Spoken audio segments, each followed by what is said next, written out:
Greetings, fellow pagan pals. It's Bellarosa here for another episode of My Pagan Pal Crafts and Such, the channel where you can find pagan-related crafts and such. And Samhain season is back in town, witches all around are looking to amp up their protection and cleansing game to ward against ghoulish and ghostly things. So why not try making a Samhain soap? Here it is, so check it out. Samhain soap, here we go. I used 2 of these command strip packets as molds for my soap. I also ordered melt and pour on eBay. See the box below for all the info. For the colorant, I used charcoal to represent the dark taking over the light, and Annatto to make orange and show the festive colors for this time of year. You'll need a pendant of some kind to put into putty and create a design for your soap. Now, this putty is pretty easy to use. I've used it before. Just take equal parts of putty from each tube. Once you begin to mix them together, you have only 3 minutes before it's set, so work fast. For the first one, I made a flat disc and pressed the earring into it to make the impression. Then I immediately removed the earring and tried to smooth out where the hoop was with the wrong side of the makeup brush and toothpick, and I just figured this one was a dud, so I made another one. This time I used only half of the putty, so I don't have so much excess. You really don't need a lot of putty at all, you guys, for this project. I allowed the pendant to dry for 20 minutes before I removed the pendant, and as I thought, the first one turned out way too thick as compared to the second one, which was thinner and more flexible. Also, the first one was hard to trim to size because of the thickness and it left jagged edges. The second one trimmed like a dream. It was easier to handle, so I ditched the first one and started on a third one, and before it's set, I cut the edges with a knife, but you can use an X-Acto blade if you wish.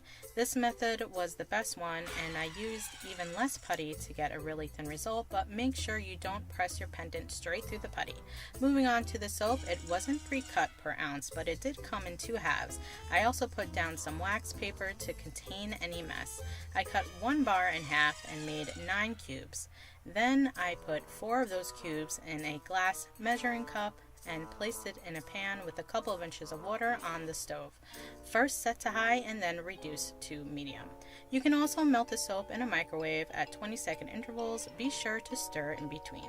I made an Annatto colorant by pouring a few tablespoons of oil into a small glass jar and mixing it with 1 teaspoon of Annatto powder.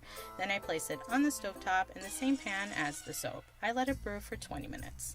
Once my soap melted, I twisted the charcoal capsules open and poured the powder into the soap.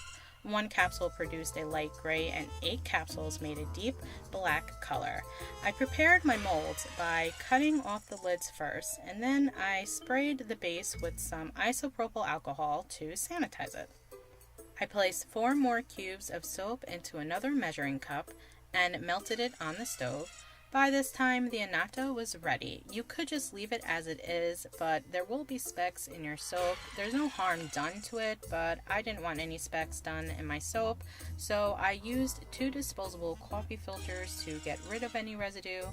I added the filtered colorant to the soap, and then after I did that, I decided to add 8 drops of orange essential oil to my soap.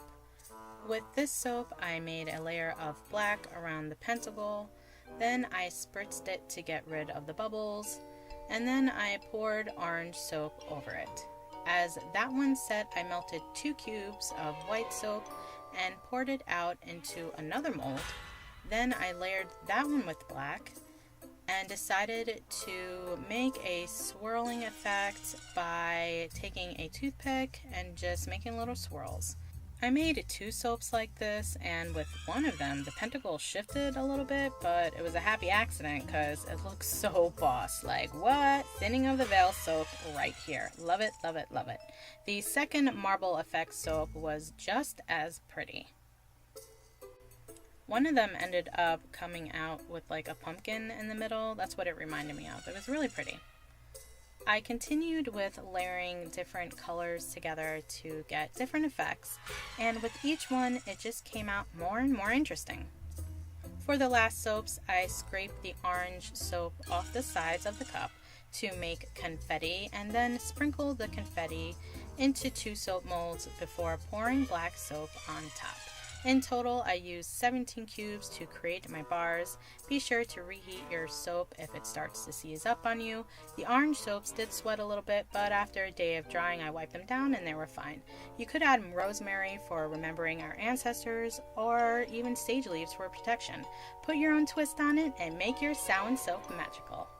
If you like what you saw here today and you want to be kept up to date on the latest episodes, then subscribe now, become a Pagan Pal, like up this video, and I'll see you next time for another episode of My Pagan Pal Crafts and such. Bye!